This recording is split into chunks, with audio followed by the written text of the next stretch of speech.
வாழா உங்கள் வாழ்வை வாழ. Cheers. Senior Living by Casa Grande. Life begins at 50. தினம்தோறும் விளக்கேற்ற நல்ல எண்ணெய் இதயம் நல்லெண்ணெய். பின்வரிசையில் இருக்கக்கூடிய என்னுடைய செல்லங்கள் வந்து தமிழ் தாய் வாழ்த்துக்கு அவ்வளோ பெரிய அருமையான கோஷத்தை போட்டாங்க. இன்னும் 2 மணி நேரம் என்ன போட போறாங்கன்னு பூரா பீதியில் உட்காந்துருக்காங்க. நான் இடையில திரும்ப வர்றேன். சும்மா ஒரு ஓப்பனிங்கில் 2 வரி மட்டும் சொல்லிட்டு திரும்ப நான் 2 பேச்சாளர் பேசின பிறகு எனக்கு கொஞ்சம் அவங்க யாரும் இங்கே வந்து நம்முடைய திண்டுக்கல் லியோனி அண்ணன் போலவோ மதுரை முத்தவர்கள் போலவோ பயங்கர ஜோக்கா ஜாலியாலாம் பேச போகிறதில்ல. ரொம்ப சீரியஸாக பேச போகிறாங்க. உங்களுக்கே தெரியும், நாங்களே சீரியஸாக தான் சார் இருக்கிறோம் அப்படின்னு சொல்லிட்டு. நான் வந்து வீட்டில் போனால் +2 படிக்கிறேன் பாத்ரூம் போட மாட்டேன். +2 படிக்கிறேன் எவ்வளோ நேரம் பார்த்துப்பா அப்படின்றாங்க. திரும்ப முடியல, ரைட் எழுத முடியல. எதுக்கு எடுத்தாலும் +2 படிக்கிறது என்ன வாழ்க்கையில் +2 படிக்கிறது ஒரு தப்பாப்பா அப்படின்னு ஒரு பெரிய பிரச்சனை வந்துருக்கும். ஸ்கூலில் போனால் தான் சொல்லுவாங்க, வாழ்க்கையில் முக்கியமான கட்டத்தில் இருக்கு, டெய்லி இந்த கட்டம் அங்கேயே இருக்கே, வாழ்க்கை நகர மாட்டேங்குது அப்படின்னு. 365 நாள் வாழ்க்கையில் முக்கியமான கட்டம், வாழ்க்கையில் முக்கியமான கட்டம், வாழ்க்கையில் முக்கியம். சார் நாங்கள் ஏகப்பட்ட எக்ஸாம் எழுதி examination, revision examination, first revision, second revision, எவ்வளோ சொன்னாலும் அவ்வளோதான் மார்க் வாங்க. நீ ரிவைஸ் பண்ணிட்டே இரு, நீ ஏதாவது ரிவைஸ் பண்ணி மார்க் போட்டால் போடு, நான் எதை ரிவைஸ் பண்ணி படிக்கிற மாதிரி இல்லை அப்படின்னு. இது ஒரு பெரிய ஒரு கலவரமாக்கி விட்டு மனசுக்குள்ளே வந்து ஒரு பீதியை கிளம்பி விட்டு போதா குறைக்கு இந்த நீட்டுன்னு வேற ஒன்றை வச்சுக்கிட்டு இந்த எக்ஸாம் எழுதுனா பார்த்தாது அந்த எக்ஸாம் எழுதுன்னு சொல்லி வச்சுட்டு நம்ம நேரத்துக்கு கோவிடாவது வந்துச்சா, கோவிட் பேட்சும் கிடையாது. கோவிட் பேட்சா வந்து ஆல் பாஸை போட்டு விட்டுருப்பாங்க, அதுலேயும் மாட்டிக்கிட்டீங்க. உங்கள் அண்ணங்க தங்கச்சிகள் அக்காக்கள்லாம் வந்து கோவிட் பேட்சியாக பாஸ் பண்ணிட்டு போயிட்டாங்க, அதுவும் முடியல முன்னாடி போச்சு. ஒரு பெரிய சிக்கலான காலகட்டம் தான். ஆனால் வந்து அடுத்து நீங்கள் எக்ஸாமுக்கு ப்ரிப்பேர் ஆகிறது ரொம்ப முக்கியம், எல்லாத்த விட ரொம்ப முக்கியம். அது வந்து நார்மலாக என்ன நம்புகிறாங்க டீச்சர்ஸ் எல்லாம் என்ன நம்புகிறாங்கன்னா, நீங்கள் இது வரைக்கும் எவ்வளோ மார்க் வாங்கினீங்களோ அதுலேருந்து 5லேருந்து 10 மார்க் கூட வாங்குவீங்க, இதுதான் வந்து நார்மலாக நடக்கும் அப்படின்னு சொல்கிறாங்க. இதுதான் வந்து நார்மலாக இருக்கும். நீங்கள் வந்து இது வரைக்கும் 40 மார்க் வாங்கினீங்க அப்படின்னா 50 மார்க் வரைக்கும் வாங்குவீங்கன்னு. அப்படி பார்த்தா நான் ஃபெயில் தான் ஆகணும், நம்ம என்ன அப்படி வாங்கவே கிடையாது அப்படின்னு அப்படி சொல்லுவாங்க. நம்ம வந்து மனம் தரக்கூடாது. நம்மளை வந்து போகிற வர பூரா அடிப்பான், நம்ம அடித்தவங்க தான் வந்து அடித்தவங்க பூரா டயர்ட் ஆகிட்டா நம்ம அப்படியே உட்காந்துக்கணும்னு நினைக்கணும். அவ்வளோதான் ரொம்ப முக்கியமான விஷயம். எந்த இடத்துலையுமே ஒரு நெகட்டிவாக யோசிக்காமல், மனம் தளராமல், சாதாரணமாக ஏற்கனவே படித்த படிப்பு தான், ஏற்கனவே பார்த்த விஷயங்கள் தான், ஒன்றும் புதுசு கிடையாது. உங்களுடைய மிஸ்ஸு, உங்களுடைய மேம், உங்களுடைய ஃபேக்கல்ட்டி, உங்களுடைய டீச்சர்ஸ்லாம் திருத்துற மாதிரி தான் யாரோ ஒருத்தர் திருத்த போகிறாங்க. +2க்கும் இதற்கு முன்னாடி இருந்த படிப்புகளுக்குமான சின்ன வித்தியாசம் என்னென்ன, உங்களுக்கு கேள்வித்தாளுக்கு விடைத்தாளை திருத்துறது யாருன்னு இதுக்கு முன்னாடி தெரியும். உங்களுடைய ஸ்கூல்லேயே 90% திருத்துவாங்க. இப்போ வந்து 10th வந்து உங்களுக்கு ஏற்கனவே எழுதிட்டீங்க. நீங்கள் வந்து எழுத போகிற முதல் பொதுத் தேர்வு கிடையாது. நீங்கள் ஏற்கனவே ESLCலேயே 8ஆம் கிளாஸ்லேயே ஒரு பொதுத் தேர்வு எழுதிட்டீங்க. அது உங்களுக்கு தெரிஞ்சிருக்காது, ரொம்ப லைட்டாக பிடிக்க பண்ணி. இப்போ வந்து எல்லாம் தெரியும்னு நினச்சி தெரியாத வயசு. அப்போ வந்து உண்மையிலே ஒன்றும் தெரியாது. இப்போ வந்து you people start talking I know that அப்படின்னு சொல்லிட்டு அம்மாட்டெல்லாம் நீங்கள் பொம்பளை பிள்ளை எனக்கு தெரியுமா அப்படின்னு அம்மாட்ட பூரா சொல்லிடுவீங்க. அம்மா வந்து உங்களை தான் நோண்டிகிட்டே இருப்பாங்க, ஏன் ரொம்ப நேரமாக கண்ணாடி முன்னாடி நிற்கிற, என்ன பண்ணிக்கிட்டே இருக்கிற, நீ எங்கே போகிற, நீ பார்த்தா ஸ்கூலுக்கு போகிற மாதிரி தெரியல அப்படின்னு சொல்லி கண்டுபிடிச்சிருவாங்க. ஏன்னா அவங்களுக்கு நம்மளை பார்த்தா கண்டுபிடிச்சிருவாங்க. இந்த அம்மாக்களுக்கு வந்து பொம்பளை பிள்ளை என்ன சொல்லி கரெக்டாக கண்டுபிடிச்சிருவாங்க. இந்த அப்பாக்களுக்கு வந்து பசங்க என்ன செய்யறாங்க தெரிஞ்சு வச்சுக்கிறேன். அது வந்து ஏன்னா இனத்தோட சேருங்க. இவன் வந்து சைஸா தலையெல்லாம் கட் பண்ணிட்டு போகும்போதே தெரிஞ்சு இவன் தலையை வாரிட்டு நம்மளால் களைச்சி விட்டுப்போம். எல்லாம் தலையை வாரிட்டு போவீங்க, நீங்க எங்காவது தலையை வாரிட்டு களைச்சி விட்டுப்போம். அப்பயே தெரிஞ்சிருவீங்க ஸ்கூலுக்கு போறானா எங்க போறானா அப்படின்னு சொல்லிட்டு. இந்த ஒரு டென்ஷன் எல்லாருமே சொல்லிட்டு இருக்கும்போது நீங்க டென்ஷன் ஆக வேண்டியதில்லை. ரொம்ப கூலா கம்போஸ்டா பண்ணா உங்களுக்கு ஒரே ஒரு ஆறுதலான செய்தி தான் சொல்லுவாங்க, நானே பாஸ் பண்ணேன், நீங்க பாஸ் பண்ணிடுவீங்க, அவ்வளவுதான். நான் வந்து வாத்தியார்ட்ட அடி வாங்காத நாள் கிடையாது, என்னை அடிக்காத வாத்தியார் கிடையாது, என்னை அடிக்கலைன்னா ஒரு வாத்தியாரே கிடையாது. அந்த மாதிரி போட்டு அடிச்சு வர போறாங்களாம் அடிப்பாங்க அவ்வளோ. ஏன்னா நான் படித்த ஸ்கூலில் தான் எங்கள் அன்னைக்கு 3 பேர் படித்தாங்க. நான் படித்த ஸ்கூலில் எங்கள் அண்ணன் 3, அவங்க எல்லாம் நிறைய கோல்டு மெடல் அந்த மெடல் இந்த மாதிரி ஏகப்பட்ட மெடல் வாங்கினாங்க. நானும் கேட்டு பார்த்தேன், தரமாட்டேன்ட்டாங்க. அது என்ன ஆகி போச்சுன்னா, அவன் தம்பியா அவன் நல்லா படிச்சான்னு சொல்லி எங்கே அடிச்சாங்க. இதெல்லாம் அநியாயமா இருக்கு. அவன் நல்லா படிச்சா அவனுக்கு ஏதாவது கொடுத்துருப்பாங்க, அவன் நல்லா படிச்சான்னு சொல்லிட்டு எல்லா வாத்தியார்களுக்கும் தெரியுமா நம்ம கொஞ்சம் நொட்டோரியஸ் வேற. நம்ம வந்து எல்லாருக்கும் கொஞ்சம் ரவுடி தரும், கடைசி பஞ்சம் உட்காந்தாலும் நம்ம வந்து மொத்த பஞ்சம் நம்மளை திரும்பி பார்க்குற மாதிரி இருக்கணும். அந்த மாதிரி ஒரு குரூப். அடினா அடி கொஞ்சம் தேடி கிடையாது. அப்போதான் தெரிஞ்சுனேன் நம்ம வந்து இவங்க எப்படின்னா அடிச்சுட்டே இருப்பாங்க மாப்பிள்ள, நம்ம அவசரப்படக்கூடாது, பார்க்கப்படாதுன்னு அப்படியே ஒரு மாதிரி தத்தி குத்தி வந்து இங்கே வரைக்கும் வந்துட்டேன். என்ன ஆகணும்னு ஆசைப்படுறீங்களோ அது ஆயிடலாம் அப்படின்னு அப்துல் கலாம் சொல்றாரு, விவேகானந்தர் சொல்றாரு. நீ எதை நினைக்கிறாயோ அதுவாகவே ஆகிறாய். நான் 7ஆவது வகுப்பு படிக்கும் போது ஒரு ஜேர்னலிஸ்ட் ஆகணும்னு ஆசைப்பட்டேன். when I was studying my 7th standard. அப்போ தான் என்னுடைய நண்பன் செல்வ சுகநாதன் பக்கத்து சீட்டில் உட்கார்ந்த நல்ல நண்பன், உங்களுக்கு கிடைச்ச மாதிரி நண்பர் கிடையாது, எனக்கு நல்ல நண்பன் கிடைச்சான். அவன் வந்து சொல்கிறார், உன்னை தாண்டி சொல்கிறார் அப்படின்னு சொல்கிறா கரெக்டாக. ஸோ வந்து நல்ல நண்பன் எனக்கு வந்து கிடைச்சான்.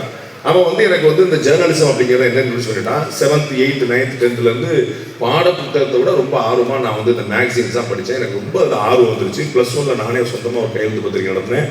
பத்திரிக்கையாளர் ஆகணும் அப்படின்னு பயங்கரமான ஆசை இருந்துச்சு. தினமலரில் 850 பேர் இந்த நுழைவுத் தேர்வு மாதிரி ஒன்று எழுதுனாங்க. அதுலேருந்து 5 பேர் தான் கடைசியில் செலக்ட் பண்ணாங்க 1998. அதில் நான் ஒருத்தனாக இருந்தேன் 850 பேரில். இது பெரிய வித்தை கிடையாதுங்க, இது பெரிய வித்தை கிடையாது. நான் வந்து ஒரு இன்ஜினியரிங்கில் பாஸ் பண்ணியிருப்பேனா, ஒரு டாக்டர் ஆகிருப்பேனான்னு அந்த எக்ஸாம்பிள் நான் ஃபெயில் ஆகிட்டு இருக்கேன். உங்களுக்கு நான் ஓப்பனாக சொல்லிடுறேன். நான் ஜேர்னலிஸ்ட் ஆகணும்னு நினச்சேன். ஜேர்னலிசத்துக்காக வைக்கப்பட்ட தேர்வு நான் பாஸ் பண்ணி 850 பேரில் நான் நீந்தி அந்த 5க்குள்ள வந்துட்டேன். அவ்வளோதான். அப்போ நமக்கு என்ன தெரியுதுங்க, நீங்கள் என்ன ஆக ஆசைப்படுறீங்களோ அதை நீங்கள் கெட்டியாக பிடிச்சிட்டிங்கன்னா வந்துடலாம். இந்த வயசில் எல்லாமே ஆக ஆசைப்படும். திருப்பி நான் தான் உதாரணம். நான் டான்ஸ் ஆடுவேன் தெரியுமா, நான் டான்ஸ் ஆடுவேன், செம்மையாக ஆடுவேன். இந்த குரூப்பில் இருக்கக்கூடிய யாரையும் சூப்பராக ஆடுவேன். இப்போயும் நான் சேலஞ்ச் பண்ணுறேன். நான் விசில் அடிப்பேன். நான் விசில் அடித்தா வாசல் வரைக்கும் மைக் இல்லாமலே கேட்கும். இப்பயும் அடிப்பேன். அடிச்சுக்கார சொல்றியா? அப்புறம் சார் பாரி சார் பயந்துருவார். நம்ம என்னமோ நல்லவே நினச்சி கூட்டு வந்தோம், கடைசியில் எல்லா போரையும் இதில் முடியாது கூட போய் கூட்டு வந்து நல்லா விசில் அடிப்பேன், நல்லா படம் வரைவேன், நல்லா கவிதை எழுதுவேன். என் ஃப்ரெண்ட்ஸ் லவ் பண்ணவங்களுக்கு கூட நான் தான் கவிதை எழுதி கொடுத்துருக்கேன். அவங்க கூட நான்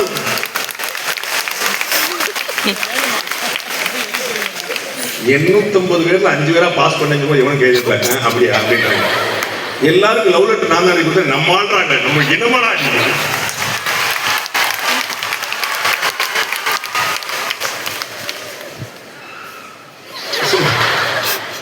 ஸோ நம்ம என்ன ஆசைப்படுறோம் அப்படிங்கிறது ரொம்ப முக்கியம். இதுல என்ன ஆகும், படம் வரைவேன், பாட்டு பாடுவேன், டான்ஸ் ஆடுவேன். எங்க ஊர்ல தேர் திருவிழாவுக்கு நான் நடு ரோட்ல டான்ஸ் ஆடிடுவேன். நான் வந்து எங்கள் ஸ்கூல் ஆண்டு விழாக்கு நான் தான் டான்ஸ் ஆடுவேன். தலையில் ரிப்பன்லாம் கட்டி ஆடுவேன். பயங்கரமாக போட்டாங்க. அப்போ அந்த ஆனந்த் பாபுன்னு ஒரு நடிகர் இருந்தார், உங்களுக்கு தெரிஞ்சிருக்காரு. எங்களுடைய காலத்தில் அவர் பயங்கரமாக டான்ஸ் ஆடுவார். அவரை பார்த்து மனோரமாவுடைய பையன் அவர்லாம் பார்த்து நாங்கள் போய் ஆடுறது ரொம்ப எல்லாத்துலேயும் ஒன்று போகுது. அப்போ தான் எனக்கு புரிஞ்சது. நான் சொல்லிட்டேன், என்னுடைய +2 ஞாபகம் வருது. இந்த பிள்ளைகள்லாம் பார்க்கும்போது என்ன செய்யறேனே தெரியாமல் முடிச்சுட்டு இருக்கும்போது வழிகாட்டுறதுக்கு ஆள் இல்லை. கவிதா இன்ஜினியரிங் படிக்கிறா, நானும் இன்ஜினியரிங் படிக்கிறேன். அவளுக்கு இன்ஜினியரிங் வரும், உனக்கு வருமா தெரியாது. எனக்கும் பஸ் வரும், அவளுக்கும் பஸ் வரும், நான் பின்னாடியே போவேன். பெண் பிள்ளைகள் பயங்கரமா படிக்க ஆரம்பிச்சிட்டாங்க. பசங்களுக்கு வேலையே இல்லாம போயிட்டு இந்த பெண் பிள்ளைகள் படிக்க ஆரம்பிச்சு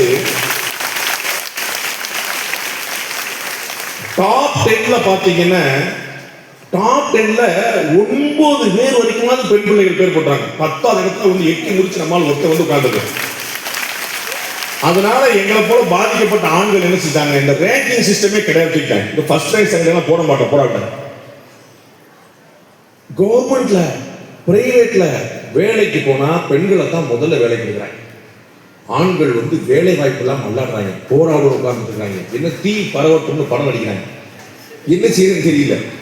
அப்போ ரொம்ப முக்கியமான சேலஞ்ச் என்ன காரணம், என்ன ஆசைப்படுறோம், என்ன ஆக விரும்புகிறோம், என்ன நினைச்சோம் அப்படிங்கிறதுல யாருக்கும் தெரியல. அதை தெளிவு ஏற்படுத்துறதுக்கு தான் இங்கே வந்திருக்காங்க.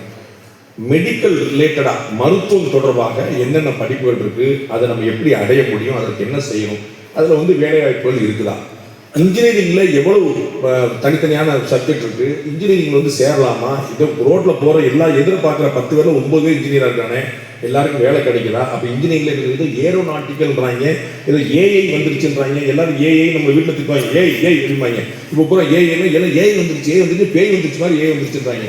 ஒரு லா டிபார்ட்மெண்ட் இருக்கவே இருக்குது. இந்தியாவில் 90% அரசியல்வாதிகள் சட்டம் படித்தவர்களாக இருக்கிறார். 90% நீதிபதிகள் வக்கீல் இல்லை, சட்டம் படித்துள்ளாங்க, அரசியல்வாதிகள் இருக்கிறாங்க. அப்போ அரசியல்வாதிகளுக்கும் இங்கே லாக்கு என்ன சம்பந்தம் இருக்குது, எப்படி அவங்க சட்டம் படிக்கிறாங்க. இப்படி ஆர்ட்ஸ் அண்ட் சயின்ஸ் எல்லாருக்குமே இந்த கல்லூரி வந்து ஆர்ட்ஸ் அண்ட் சயின்ஸ் நடத்திட்டு இருக்காங்க. 3 வருஷமா பியூட்டிஃபுல்லாக ட்ரை பண்ணிட்டு மேடம் காயத்ரியோட அட்வைஸில் இவங்க பாரியோட போய் அந்த ஃபேமிலியோட எல்லாரும் யாரும் வந்து நிறைய பண்ணிருக்காங்க. ஸோ ஆர்ட்ஸ் அண்ட் சயின்ஸ் வந்து எல்லாருக்குமான அடைக்கலமாக இருக்குது. அதில் நம்ம வந்து என்ன உருப்படியாக படிக்க முடியும், அதில் படித்து என்ன வரும். நீங்கள் வந்து ஆர்ட்ஸ் அண்ட் சயின்ஸில் பிஏ தமிழ் முடிச்சுட்டு ஐஏஎஸ் ஆகலாம் தெரியுமா. ஸோ எதுவாக இருந்தாலும் சரி, அவங்களுக்கு இதை மாதிரி நிறைய ஆச்சரியமான டிப்ஸ் உங்களுக்கு கொடுக்க போகிறாங்க. பட்டய கணக்கு, சார்ட்டர்ட் அக்கௌண்டன்ட். என் குடும்பத்தில் 5 பேர் ஆடிட்டர். அதனால் அவங்க கூட நான் இந்த கணக்கோட வச்சுக்கிறதே கிடையாது. என் கூட பிறந்த அண்ணன்லேருந்து, அண்ணனுடைய பொண்ணுலேருந்து, 2வது அண்ணன் பொண்ணுலேருந்து பூரா ஏகப்பட்ட ஆடிட்டர் உட்காந்துருக்காங்க. அந்த பக்கமே நான் கூட கணக்கு பார்ப்பாங்க. ஸோ அது ஆடிட்டர் வந்து சாதாரணம் இல்லை, ஒரு நாளைக்கு 24 மணி நேரம், 26 மணி நேரம் வாங்கி படிப்பாங்க. திருப்பி சொல்லுங்க, 24 மணி நேரம் 26 மணி நேரம் படிப்பாங்க. படிக்கிறதுல சாத்தியமே கிடையாது, அது வந்து கற்பனையே பண்ண முடியாது. நான் என் பொண்ணை படிக்க வைக்கும்போது முதல்ல முடிவு பண்ணேன். என் பொண்ணு வந்து லாயர், 2 வருஷம் ப்ராக்டிஸ் பண்ணிட்டு இருக்காங்க. எவ்வளவு 100க்கு 110 வாங்க மேடம், 100க்கு 100 வாங்குறது அது முடியாது. இன்ஜினியரிங் எதிர்பார்க்குற எல்லாருமே இன்ஜினியர் தான் வந்திருக்கான். சரி, சார்ட்டர்ட் அக்கௌண்ட் என் குடும்பத்தில் நிறைய பேர் படிச்சு பார்த்தாங்க. நமக்கு அப்படிலாம் படிக்க முடியாது. நம்மகிட்ட என்ன இருக்குது? வாய் இருக்குது, அதை வித்து பொழத்துக்கணும் அப்படின்னு சொல்லிட்டு லா படிப்போம். லாயர் கோச்சுக்கிட போறாரு. அப்படி இல்லை, அதுக்கு வந்து வெறும் வாய் மட்டும் பார்த்தாது, லீகலாக நிறைய கான்செப்டுகள் தேவை, நிறைய படிப்புகள் தேவை. இன்னைக்கு வந்து ஏற்கனவே இருந்த 1800கள்லேருந்து இருந்த ஐபிசி சிஆர்பிசிலாம் மாற்றிட்டு இன்னைக்கு வந்து பிஎன்எஸ் எல்லாம் கொண்டு வந்தாங்க, பிஎன்எஸ்எஸ் எல்லாம் கொண்டு வந்தாங்க, நிறைய புதிய சட்டங்கள்லாம் மாற்றி கொண்டு வந்திருக்காங்க. ஸோ இதை படித்தா என்ன செய்யலாம், படித்தா என்ன பிரயோஜனம் இருக்குது, லீகலுக்கான என்ன ஆப்ஷன் இருக்குன்னு, இது அத்தனை விஷயங்களுமே உங்களுக்கு சொல்ல வர்றாங்க. தயவு செய்து கவனிங்க, நோட் பண்ணுங்க. ஒரு 2 மணி நேரம் நோட் பண்ணிட்டீங்கன்னா இந்த +2 எக்ஸாமுக்கு நீங்க எவ்வளவு சீரியஸா படிக்கிறீங்களோ அதற்கு பிறகு என்ன செய்யறதுக்கான ஒரு பெரிய கலங்கரை விளக்கமாக இருக்கும். கலங்கரை விளக்கத்துடைய பர்பஸ் என்ன? இவங்கெல்லாம் வந்து +2 முடிச்சுட்டு என்ன செய்யறது பார்க்கறதுக்கு வந்திருக்காங்க. இந்த குரூப் எதுக்கு வந்திருக்குன்னு தெரியல. இது +2 முடிச்சு ரொம்ப வருஷம் ஆச்சு, திரும்பி +2 படிக்கிறவங்க உட்காந்துருக்காங்க போல. நம்மளும் எப்படியா +2 படிச்சு நம்ம வந்து பிஎட் முடிச்ச அப்புறம் என்ன பண்ணலாம் பார்க்கலாம் வீட்டுல வந்து உட்காந்துருக்காங்க. ஸோ வந்து இந்த கலங்கரை விளக்கம் என்ன செய்யுது? ஒரு கப்பல் கரை தெரியாமல் கடலில் தடுமாறும் போது அதற்கு கரை எங்கே இருக்கிறது காட்டக்கூடியதான் அந்த கலங்கரை விளக்கம். அதுதான் இந்த நிகழ்ச்சியோட நோக்கம். உங்களுக்கு இப்ப எல்லாத்த பார்த்தாலும் எல்லா விஷயம் இதுவும் பண்ணலாம் அதுவும் பண்ணலாம்னு தோணும். என்ன பண்ணா உருப்படலாம் அப்படிங்கிறதுக்கான சிம்பிளான நோட்ஸ் உங்களுக்கு கொடுக்க போறாங்க. நாங்கள் நடத்துகிற முதல் நிகழ்ச்சி இது. இந்த மாதிரி +2 மாணவர்களுக்காக நான் வந்து தினமலரில் நான் 16 வருஷம் வேலை பார்த்தேன், தந்தியில் நான் வந்து ஒரு 8 வருஷம் வேலை பார்த்தேன். அந்த நிறுவனங்களில் நான் வந்து நிறைய பண்ணியிருக்கேன். சாணக்கியா நிறுவனத்தின் மூலமாக பண்ணக்கூடிய முதல் நிகழ்ச்சி இது. இதில் ரொம்ப ஒரு பெரிய முயற்சி எடுத்தது வந்து எங்களுடைய குடும்பத்துடைய ரெஜிஸ்ட்ரார் டாக்டர் காயத்ரி அவர்கள். அவங்களுடைய ஏற்பாட்டில் இந்த நிகழ்ச்சி வந்து ரொம்ப நிறைவாக நடந்தது. இந்த குளோபல் கல்வி குழு கிட்டத்தட்ட 10 லட்ச ரூபா செலவழிச்சிருப்பாங்க உங்களுக்காக. At least not less than 10 lakhs ஏற்பாடாயிருக்கும் அப்படின்னு பாருங்க. அவர்களுடைய கல்லூரிக்கு மாணவர் சேர்ப்பதற்காக அல்ல, உங்களுக்கு ஒரு வழிகாட்டுவதற்காக, திசை காட்டுவதற்காக. இதில் நிறைய பள்ளிக்கூடங்கள்லேருந்து ரொம்ப பியூட்டிஃபுல்லாக வந்தாங்க.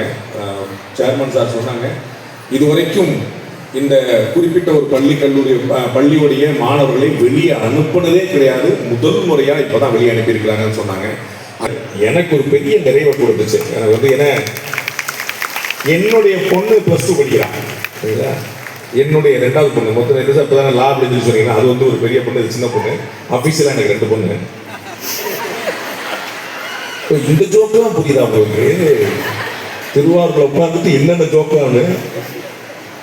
ஸோ இவ்வளவு பெரிய ஏற்பாடை வந்து செஞ்சிருக்கிறாங்க. அது வந்து இந்த குளோபல் கலை அறிவியல் கல்லூரி குழுமத்துக்கு வந்து என்னுடைய சிறந்தாழ்ந்த நன்றியை தெரிவித்துக் கொள்கிறேன். கலெக்டர் வந்து அவங்களுடைய பிஸியஸ்ட் ஷெட்யூலில் வந்து இருந்து போனாங்க. நம்ம வந்து திரு செந்தில் பாரி சொன்னது போல் அது வந்து எவ்வளோ பெரிய பெருந்தன்மை அப்படின்னு எங்களுக்கு தெரியும். அது வந்து நடத்தி கொடுத்துட்டு போனாங்க. அவங்களுக்கும் நம்முடைய நன்றியை சொல்லணும். நம்ம ரொம்ப பொறுமையாக இருந்தீங்க, உங்களுக்கு தான் பெரிய நன்றி. பெண் பிள்ளைகள் எப்பவுமே பொறுமைக்கு பேர் போனவங்க. அதனால் வந்து எவ்வளோ அடித்தாலும் தாங்குவாங்க, தாராளமாக இருப்பாங்க. உங்களெல்லாம் பாதுகாப்பாக பார்த்துருக்கக்கூடிய பின்னாடி வசதிகளுடைய திங்கின்னு இருக்காங்க பார்த்தீங்களா, அவங்க தான் வந்து நாங்கள் அப்படி பழகிட்டோங்க. அதாவது பிள்ளைகளுக்கு வந்து இடம் விட்டு கொடுத்து போய் சரி பிள்ளையவே படிக்கிட்டு ரொம்ப வருஷமாக படிக்காத பிள்ளைங்க இப்போ தான் படிக்க ஆரம்பிச்சிருச்சு, படிக்கணும்னு சொல்லிட்டு எங்கள் பசங்க விட்டாங்க. அவ்வளோதான், வேறு பெருந்தன்மை காரணமாக தவிர வேற ஒன்றும் கிடையாது வச்சுக்கோங்களேன். 2 விஷயம் மட்டும் நான் சொல்லி முடிக்க விரும்புகிறேன். இன்னும் ஒரு 2 மாதம் தான் அதிகபட்சமாக, ஒரு 30 நாள்லேருந்து 50 நாளில் தான் அதிகபட்சமாக உங்களுடைய +2 கடைசி எக்ஸாம் முடியறதுக்கான ஒரு சந்தர்ப்பம். தயவு செய்து இந்த ஒரு 50 days மட்டும் கொஞ்சம் கவனம் செலுத்தி நீ வச்சீங்கன்னா உங்களுடைய அடுத்த 50 வருஷம் ரொம்ப பீஸ்ஃபுல்லாக இருக்கும். 50 days ஐ பெக் யூ, நான் உங்களிடம் கெஞ்சி இறைஞ்சி வேண்டுகோளாக கேட்கிறேன். என்னுடைய பிள்ளை உங்களை போலவே படிக்கிறார், நீங்களும் என்னுடைய பிள்ளைகள் தான். அந்த ஒரு அக்கறையில் ஒரு ஆசையில் கேட்குறேன். ஒரு 50 நாள் தயவு செய்து கொஞ்சம் எஃபர்ட் எடுத்து மற்ற விஷயங்களை ஓரம் கட்டி வச்சு, நான் வந்து எல்லா அப்பாவையும் போல அம்மாவையும் போல ஃபோனை நோண்டாத, மொபைலில் நோண்டாத, டிவியை பார்க்காத, அங்கே உட்காராத, இங்கே உட்கார இருந்துச்சு அப்படிலாம் நான் சொல்ல. இதெல்லாம் நீ பண்ணத்தான் செய்வேன். சத்தம் போட்டால் தெரியாமல் பண்ண போகிறேன், அவ்வளோதான். வந்து பண்ணாமல் இருக்க போகிறதில்ல. நான் என்ன சொல்றேன், 50 நாள் உனக்காக கொடுவேன், உனக்காக கொடுங்க. உன் கூட படித்த பசங்க பிள்ளைங்க அவர்களுடைய வாழ்க்கையில பெரிய உயரம் தொடும்போது அவர்களை நீ எப்படி எதிர்கொள்வாய்? அப்ப இங்க இருக்கக்கூடிய பெருமக்கள் எல்லாம் அவங்களுடைய நேரத்தை, ஒருத்தர் சேலத்திலிருந்து வந்திருக்கிறாரு, ஒருத்தர் மதுரையிலிருந்து வந்திருக்கிறாரு, ஒருத்தர் கோயம்புத்தூர்லேருந்து வந்திருக்கிறாரு, இப்படி வேற வேற ஊர்கள் இருந்து இந்த கல்லூரியில பிரின்சிபல் இருக்கிறாரு, இப்படி வேற வேற ஊர்ல இருந்துலாம் வந்திருக்கக்கூடிய பெருமக்கள் உங்களுக்காக டைம் ஸ்பெண்ட் பண்ணது எப்படியாவது ஒரு முக்கியமான விஷயத்தை நீங்க பிடிச்சிட மாட்டீங்களா அப்படின்னு. ஸோ ஒரு 50 days கொஞ்சம் மனசை செலுத்தி டீவியேஷன் டைவர்ஷன்ஸ்ல இருந்து கொஞ்சம் விலகி கொஞ்சம் படிப்புல கொஞ்சம் கவனம் செலுத்தினீங்கன்னா ஏதாவது ஒன்று விட்டு போயிட்டு இருந்தா ஈஸியா பேலன்ஸ் பண்ணிட முடியும். 50 நாள் கழிச்சு நீங்க எல்லாம் காலேஜ் சாரி கட்டலாம், சுடிதார் போட்டு போகலாம், கலர் கலர் சுடிதாரா போட்டு போகலாம். இப்படி பச்சை கலர் மஞ்சள் கலர் இப்படிலாம் போட்டு கட்டம் போட்ட சட்டை இப்படிலாம் போட்டு அங்கே போடுற பசங்களுக்கு யூனிஃபார்ம் போடுற பையனா யூனிஃபார்ம் போடுற வயசான சிங்கங்களுக்கு அதை மாதிரி பேண்ட் போட வேண்டி தான். அப்படியே வந்து பேக்கே தூக்காம கூட இப்போ வந்து எல்லா பேக்கையும் தூக்கி போகணும், எந்த பேக்கையும் தூக்கி போடல, ஒரே ஒரு நோட் வச்சுக்கலாம், அதையும் முதுகு பின்னாடி சொல்லி வச்சுக்கலாம். நம்ம வந்து கேட்டால் நாங்கள்லாம் காலேஜ் எழுதுலாம், நம்ம வந்து பாப்பா நீ என்ன ஸ்கூல் படிக்கிறது? Uncle school I am studying in college அப்படின்னு சொல்லிக்கலாம். எல்லாம் எல்லாம் பியூட்டிஃபுல்லாக இருக்கும். என்ன முக்கியமான பிரச்சனைன்னு +2 வரைக்கும் உனக்கு ஆசிரியர் பெருமக்கள் பாடம் நடத்துவாங்க. +2க்கு அப்புறம் நீயா படிச்சாதான் அதை ஞாபகம். யார் உட்கார்ந்து உனக்கு புரிஞ்சுதா தெரிஞ்சுதா உட்காரு எதுவும் சொல்லுவாங்க. அப்போ இங்கே பாடம் நடத்திட்டு நான் 1 மணி நேரம் முடிஞ்சோடனே கிளம்பி போயிடுவாங்க. அது முக்கால்வாசி வந்து இங்கிலீஷ்ல பேசுவாங்க. நமக்கு என்ன, நமக்கு வந்து சார் சொல்லிட்டாரு ஆங்கிலம் வந்து அந்நிய மொழி, தமிழ் வந்து தாய்மொழியோட ஒரே கைதை தள்ளிடலாம், தமிழ் எங்களுடைய உயிர் மூச்சு, சூப்பர். இங்க வா, அத்தனை பேருக்கு நான் இப்போ டெஸ்ட் வைக்கிறேன். தப்பு இல்லாம தமிழ் எத்தனை பேர் தெரியும் பார்த்தோம்? தப்பு இல்லாம நான் ஒரு 5 திருக்குறள் யாராவது சேர்ந்தாப்புல சொல்லிடுவோம், 2 திருக்குறள் யாராவது எழுதிடும். நம்ம சும்மா உணர்ச்சிவசப்பட்டு பேசுறது அர்த்தம் இல்லை, தெரியாது நம்ம என்னவா வரப்போறோம்னு விஷயம். அப்ப இந்த 50 நாள் மட்டுமல்ல, அடுத்து வரக்கூடிய நாட்களில் நீ உனக்காக மெனக்கிடணும் என்னுடைய வேண்டுகோள். வேறு யார் உனக்காக மெனக்கிட முடியாது, நீ தான் உனக்காக மெனக்கிடணும். சார் வந்து ரொம்ப டீட்டெயிலா மார்க்ஸ் சார் வந்து சொன்னாங்க, என்னுடைய வேண்டுகோள் நாளைக்கு நீங்க கல்லூரிகளை தேர்வு பண்ண போறீங்க, நீங்க இன்ஜினியரிங் படிங்க, மெடிக்கல் படிங்க, லா படிங்க, ஆடிட்டிங் போங்க, ஆர்ட்ஸ் படிங்க, எதனால போங்க, காலேஜுக்கு போகாம செலக்ட் பண்ணிடாதீங்க. அது சார் இன்சிஸ்ட் பண்ணாரு. I want to reinsist. காலேஜை நேர பார்க்காம என் ஃப்ரெண்டு சேர்ந்திருக்கா, அவ சேர்ந்திருக்கா, நாங்கெல்லாம் எல்கேஜிலேருந்து ஒன்றா தான் படிப்போம், இங்கேயும் ஒன்றா தான் படிச்சுக்கோ, எனக்கு ஒன்றும் பிரச்சனை இல்லை, ஒன்றா படிச்சுக்கோ. ஆனால் கல்லூரி வளாகத்தை பார்க்காமல் நேரடியாக போகாமல் அந்த கல்லூரியில் படித்து கொண்டிருக்கக்கூடிய மாணவர்கள்ட்ட பேசாமல், அந்த கல்லூரியில் முடிச்ச முன்னாள் மாணவர்கள்ட்ட பேசாமல் கல்லூரியை செலக்ட் பண்ணிடாதீங்க. வெறும் கட்டடம் தான் இருக்கும், உள்ள ஒன்று இருக்காது. அது மாதிரி நிறைய புட்டிசல் கூட வந்துருச்சு. அதனால தயவு செய்து கவனம் செலுத்தி நீங்கள் எந்த காலேஜ் செலக்ட் பண்ணாலும் அந்த காலேஜை ஒரு வெப்சைட்டை மட்டும் பார்த்துறாதீங்க. வெப்சைட்டை பார்க்க சொன்னாங்க, வெப்சைட்டோட மட்டும் நின்றாதீங்க, நேரடியாக பார்க்கணுங்கிற ஞாபகம் வச்சுக்கோங்க, அதை மறந்துடாதீங்க. இவர்கள் இவ்வளவு பெரிய துறைகள்லாம் சொன்னது போல நம்ம எல்லாம் பெருசாக ஈர்க்கிற துறைகள். கொஞ்சம் யோசிங்க, இந்த மேடையில் இருக்கக்கூடிய மக்களே கம்மியாக படித்தது நான் தான். இந்த மேலே டாக்டர் காயத்ரியிலேருந்து இப்போ பிரின்சிபல் வரைக்கும் ஒவ்வொருத்தரும் படித்து 180 பக்கத்துக்கு என்னுடைய ப்ரொஃபைல் அனுப்ப வேண்டாம். 180 பக்கம் நான் படிக்கவே மாட்டேன். மொத்தமே பாட புஸ்தகம் 180 பக்கம் கொடுத்தாலே படிக்க மாட்டேன். அவருடைய ஒரு ப்ரொஃபைல் 180 பக்கம். அவ்வளோ பேரும் அதிகம் படித்தவர்கள், உள்ளே கம்மியாக படித்தவன் நான் தான். நீங்கள் யாரோட ஃபோட்டோ எடுத்துக்கிட்டு இருக்கிறீங்க? நீங்கள் யாரோட ஃபோட்டோ எடுத்துக்கிட்டு இருக்கிறீங்க? அப்போ உங்களுடைய கவனம் இது போல திசை மாறும். என்ன வித்தியாசம் வந்துருச்சு ரங்கராஜ் பாண்டேக்கு? டிவியில வந்தாரு, சினிமாவில் வந்தார். அஜித் கூட ஒரு படம் நடிச்சிருக்கிறாரு, நேர்கொண்ட பார்வை. விஜய் கூட படம் நடிக்கலான்னு பார்த்தா அதுக்குள்ள கட்சி ஆரம்பிச்சாரு.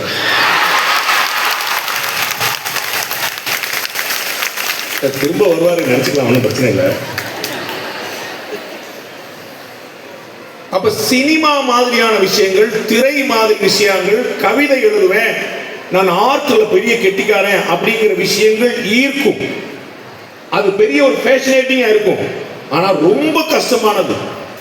சினிமா டைரக்டர்களாக ட்ரை பண்ணி, சினிமா இயக்குநர்களாக ட்ரை பண்ணி 3 வேளை சாப்பாட்டுக்கு வழி இல்லாமல் வடபடியில் உட்கார்ந்து இருக்கக்கூடியவர் நான் பல பேர் நான் பார்த்துருக்கேன். ஆசை இருக்கும், ஆனா நடைமுறை சாத்தியமான இந்த இவர் சொன்ன ஆச்சரியமான துறைகள் எல்லாத்தையும் விட அதிகமான காம்படிஷன் தான். எனக்கு ஸ்போர்ட்ஸ்ல பயங்கரமான ஆசை. கிரிக்கெட்னா நான் விடிய விடிய பார்ப்பேன். மொத்த டீம்ல 11 பேர் தான். 140 கோடி பேர்ல ஒரு 11 பேர். எவ்வளவு செலக்ஷன் சேலஞ்ச் இருக்குன்னு பார்த்தோம். அதுல பாலிடிக்ஸ்லாம் பயங்கரம். அதனால் நீங்கள் நினைப்பது போல அது எந்த துறையாக இருந்தாலும், நாம ஒரு நடிகராக நடிகராகிறது வந்து நம்ப மாட்டீங்க. தனுஷ் ஒருக்க சொல்லியிருக்கிறாரு, ஒரு முத்தம் கொடுக்குற காட்சியை 30 ரூபா ரீடேக் எடுப்பாங்க. நம்மளால் நல்லா இருக்குமே, பரவாயில்ல சார், எத்தனை இருக்கு தான் நினைப்பேன். அது எவ்வளவு பாடா இருக்குது. 2 வரி சேர்ந்தாப்புல பேச முடியாது. டயலாக் மனப்பாடமா சொல்லணும். அவ்வளோ டயலாக் மனப்பாடமா சொன்னா நம்ம தான் திருக்குறள் ஒப்பிச்சு மார்க் வாங்கிடுவோம்ல. போட்டு காத்திருக்க மாட்டார்கள், நீங்கள் ஜெயிக்கணும், நான் உட்கார்ந்துருக்கணும். இந்த கல்லூரி, இந்த பெருமக்கள் உங்களுக்காக சிவப்பு கம்பளம் விரித்து வாங்க வாங்க வாங்க கேட்டுட்டு இருந்தாங்க. அப்படி உங்களுக்கு சமுதாயம் அப்படி செய்யும் நீங்க எதிர்பார்க்க முடியாது. Please be serious about your future. உங்களுடைய எதிர்காலம் என்பது சுலபமானதல்ல. ஞாபகம், எல்லாருக்கும் பெரிய சேலஞ்சு காத்துருக்கு வச்சுங்க, கடுமையான போட்டி காத்துருக்கு வச்சுங்க. இந்தியாவிலேயே உயர்கல்வியில அதிக மாணவர் சேர்க்கை இருக்கக்கூடிய மாநிலம் தமிழகம். Better than the national average, தேசிய சராசரியை விட அதிகம். கிட்டத்தட்ட 51% உயர்கல்வி படிக்கிறார்கள். அப்படின்னா என்ன அர்த்தம்? உங்கள 49% பேர் காலேஜ் போக போறது இல்லைன்றான். தமிழ்நாட்டு சராசரியே 51% தான். அப்ப நம்ம கூட படிச்ச பல பேருக்கு என்ன, கல்யாணம் பண்ணி வச்சிருந்தாங்க, வீட்டுல சிரமம்ன்றாங்க, படிக்கிறதுக்கு முடியலன்றாங்க, காலேஜ் ஃபீஸ் கட்ட முடியலன்றாங்க, அவ்வளவு சிரமம். நாங்க எங்களுடைய ட்ரஸ்ட் மூலமா கிட்டத்தட்ட 2.5-3 கோடி ரூபாய் வரைக்கும் நாங்க ஸ்பெண்ட் பண்ணி நிறைய பேருக்கு நம்ம படிக்கிறதுக்கு உதவி பண்ணியிருக்கிறோம். நாங்க எங்க சாணக்கியா SSPL ட்ரஸ்ட் மூலமா கிட்டத்தட்ட 2.5-3 கோடி ரூபாய்க்கு செலவு பண்ணியிருக்கோம். எவ்வளவு சிங்கிள் பேரண்ட் நினைக்கிறீங்க? ஒரே ஒரு தகப்பன், ஒரே ஒரு தாய், ரெண்டுல யாராவது ஒருத்தர் தான். அப்பா இல்ல அம்மா இல்ல, அம்மா இல்ல அப்பா இல்ல, கண்ணு இல்ல காது இல்ல, கற்பனை பண்ண முடியாத கொடூர். அவ்வளவு துயரங்களுக்கு மத்தியில் பிள்ளைகள் படிக்கிறார்கள். இறைவன் உங்களுக்கு ஆச்சரியமான வாழ்க்கையை கொடுத்திருக்கிறார். கண்ணும் காதும் மூக்கும் கையும் காலும், பெற்றோர்களும் ஆசிரியர் பெருமக்கள் மற்றொரு உங்களுக்காக ஆசீர்வாதம் பண்றாங்க. அப்ப எவ்வளவு பிளஸ்டு லைஃப் அப்படின்னு பார்த்தோம். நடக்கிறது சிரமம், பார்க்கறது சிரமம், பேசுறது சிரமம். ஆடிட்டர் பத்தி சொன்னார், 2 கண்ணும் இல்லாத குழந்தை ஆகச்சிறந்த ஆடிட்டரா மாதிரி. அப்ப அந்த மாதிரிலாம் இல்லாம இப்படிப்பட்ட ஒரு வாழ்க்கை கிடைச்சிருக்கு. இதை நீ உருப்பட வைக்க போறியா, வீணாக்க போறியான்னு பார்த்தோம். இந்த வயசு சராசரியா உங்களுடைய ஏஜ் 17, அடுத்த வருஷம் 18. நாட்டுடைய தலைவர் தீர்மானிக்கிறதுக்கு நீங்க ஓட்டே போடலாம். இந்த வயசுல எல்லா கர்மாந்திரமும் நிற்கும், எல்லா விஷயமும் நிற்கும். சார் சொன்னாரு காதலிங்க, அப்ளாஸ் அள்ளிருச்சு. நான் காதலிச்சவன், நானு காதலிச்சவன், காதலிச்சு கல்யாணம் பண்ணவன், காதலிச்சு கல்யாணம் பண்ணவன், காதலிச்ச பொண்ணையே கல்யாணம் பண்ணவன். அது புரியுதா? அது புரியுதா? பாஸ் நீங்க ரொம்ப ஓல்டு பேஷண்ட். காதலிச்ச பொண்ணை ஊரறிய உலகறிய அப்பா அம்மா சம்மதத்தோட மண்டபத்தை வச்சு கல்யாணம் பண்ணவன். புரியுதா?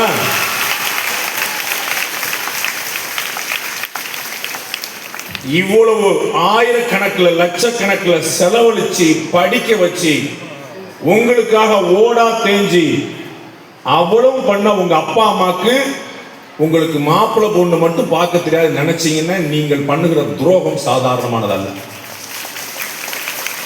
இவ்வளவு நல்ல பள்ளிக்கூடத்தில் சேர்த்து, நல்ல கல்லூரியில் சேர்த்து, உங்க படிப்புக்காக அவங்களுடைய வாழ்க்கையை பணையம் வச்சு அவ்வளவு பண்ண உங்களுடைய பெற்றோர்கள் உங்களுடைய குரலை கேட்பார்கள். அதை தாண்டி எனக்கு அப்படித்தான் இருக்கு இப்படித்தான் இருக்கு அப்படின்னு நினைச்சா மாசம் 1 லட்சம் ரூபாய் சம்பாதி, நீ கேட்கிற பொண்ணை கொடுப்பாங்க.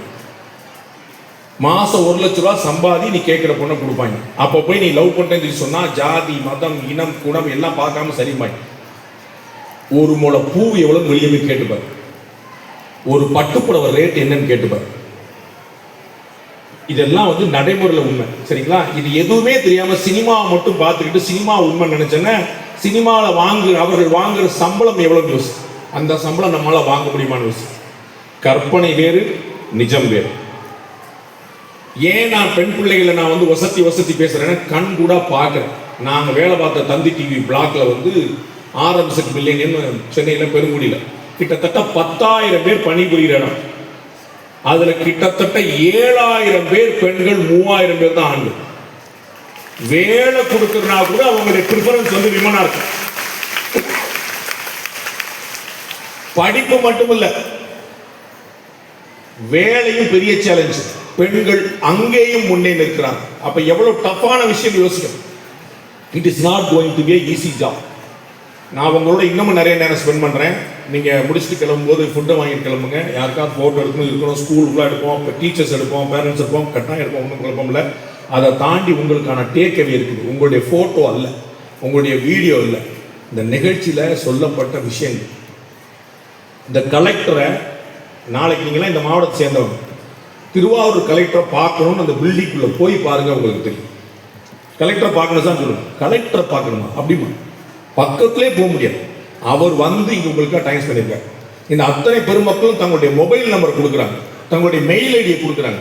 இவர்கள் அவ்வளோ பிஸியான ஒரு சீனியர் கவுன்சிலர், சட்ட பாட புத்தகத்தை எழுதினவர், இன்ஜினியரிங்ல 1000 பேரை உருவாக்குனர், கோடி கோடியாக சம்பாதிக்கிறாங்க. ஒவ்வொருத்தரும் இந்த காலேஜில் பிரின்சிபல், அவ்வளோ பிஸியான ஆட்கள் உங்களுக்காக வந்திருக்கிறாங்க. இதோடைய டேக் அவே என்ன வச்சுக்கோ, பரவாயில்ல, நிறைய விஷயங்கள் நோட் பண்ணாமல் போனேன்.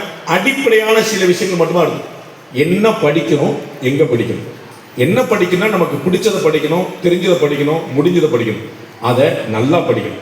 செருப்பு தைக்கிறது குற்றம் இல்லை நண்பர், பெஸ்டா இருக்கும், அவ்வளவுதான். நான் கமலஹாசன் அவர்கள் சொன்ன விஷயங்கள், நீ எல்லாம் செருப்பு தைக்கிறதா லாய்க்கு அப்படின்னு சொல்லி சொன்ன போது அவங்க அம்மா வந்து செருப்பு தைச்சா கூட பரவாயில்ல மகனே, உள்ளே பெஸ்ட் செருப்பு தைக்கிறவன் நீ தான் வரணும் அப்படின்னு சொல்லியிருக்காரு. அவர் இன்னைக்கு வந்து நடிகராக வந்தாரு, எப்படிப்பட்ட உயரங்களை தொட்டிருக்கிறாருங்கிற நம்ம கண்கூடா பார்க்கணும். அப்போ உங்களுக்கு பிடிச்சது எதுவாக இருந்தாலும் அதில் உழைக்காம ஓசியில் ஈஸியாக லக்கில் எதுவுமே வராது, எல்லாமே உழைச்சா கிடைக்கும். ஒரு 50 நாள் மெனக்கெடுங்க, நல்லா படிங்க. நிறைய விஷயங்கள் வயசில் இந்த மாதிரி மொபைல் ஃபோனில் டிவிஷனில் வரும். ஃபோனில் வந்து ஹார்டின் போட்டால் லவ் பண்ணுறான்னு நினச்சிடாதீங்க. ஃபோனில் ஹார்டின் போட்டெல்லாம் லவ் வராது. டெய்லி காலில் பஸ்ஸில் ஏற்றி விட்றான், டெய்லி காலில் பஸ்ஸில் இறக்கி விட்றான்னு நினச்சிட்டா லவ் பண்ணிடாதீங்க. கண்டக்டர் டிரைவரும் டெய்லி காலில் வருவார், கவலைப்படாதீங்க. இது மாதிரி சின்ன சின்ன விஷயங்கள்லாம் பார்த்துட்டு ஆஹா அவன் கூடயே வர்றான், இவன் கூடயே வர்றான்னு அப்படி கிடையாது. அவன்கிட்ட சொல்லுங்க, நாளை காலிலேருந்து எனக்கு வந்து 6 மாதத்துக்கு 1 லட்சம் ரூபா எனக்கு வந்து எடுத்துருவா. 6 மாதத்துக்கு வந்து எவ்ரி மந்த் 1 லட்ச ரூபா இருந்தால் நம்ம யோசிப்போம். சொல்லுங்க, ஒருவே வரமாட்டான், நம்மளை பழி விடுவான். காசுப்பட்டியானி, நான் என்னுடைய காதல் எவ்வளோ புனிதமான தெரியுமா, எல்லாம் வந்து ஓரமாக வச்சிருக்கேன். அது எல்லாம் வசந்த மாளிகை படத்துலேயே பார்த்துட்டோம். 1 லட்ச ரூபா இருந்தால் பார்த்துருங்க. அது ரொம்ப முக்கியம் வாழ்க்கையில். சில விஷயங்கள் இப்போ புரியாது, ரொம்ப லேட்டாக புரியும். லேட்டாக புரியும் போது சரி செய்ய முடியாது. 50 நாட்கள் கடுமையான உழைப்பு, முழுமையான படிப்பு, டீவியேஷன் இல்லாமல், அதற்கு பிறகு கல்லூரி தேர்வு, அதற்கு பிறகு கையில் ஒரு வேலை. பெண் பிள்ளைகள் உங்களுக்கும் கல்யாணம் பேசுவாங்க. ஒரு 3-4 வருஷத்துக்குள்ள கட்டாய வேலைக்கு போங்க, கட்டாய வேலைக்கு போங்க. ஒரு போட்டோ காப்பி ஜெராக்ஸ் கடையிலையாவது வேலைக்கு போங்க, ஒரு டெலிஃபோன் பூத்துக்காவது வேலைக்கு, எங்கேயாவது ஒரு இடத்துக்கு வேலைக்கு போங்க. மேண்டேட்டா வேலையை விடமாட்டேன்னு சொல்லிடுங்க. கல்யாணம் பண்ணுறதுக்கு கேட்பாங்க, வேலையை விடமாட்டேன் அப்படின்னா கல்யாணம் பண்ணிக்கிறேன்னு சொல்லுங்க. அது ரொம்ப முக்கியமாக. Economical freedom is eternal freedom. பொருளாதார விடுதலையே எல்லாவற்றிலிருந்தும் விடுதலை. உங்கள் கையில் காசு இருக்கணும். ஏதோ ஒரு 100 ரூபாய்க்காக ஒரு புடவை வாங்கி கொடுங்க, ஒரு பூ வாங்கி கொடுங்க, நான் ஒரு கோயில் போடுங்க, சினிமா போகணுமாங்கன்னு புருஷனை பார்த்துட்டு இருக்கணும், அண்ணனை பார்த்துட்டு இருக்கணும், அப்பா பார்த்துட்டு இருக்கக்கூடாது. பொருளாதார விடுதலை ரொம்ப எசென்சியல். பெண்கள் எப்போதுமே எல்லாவற்றிலும் முன்னில் இருக்கிறீர்கள், இதிலும் முன்னில் இருக்கிறீர்கள். ஆண்களையும் கொஞ்சம் அப்போது போய் பார்த்துக் கொள்ளுங்கள். நன்றி, வணக்கம்.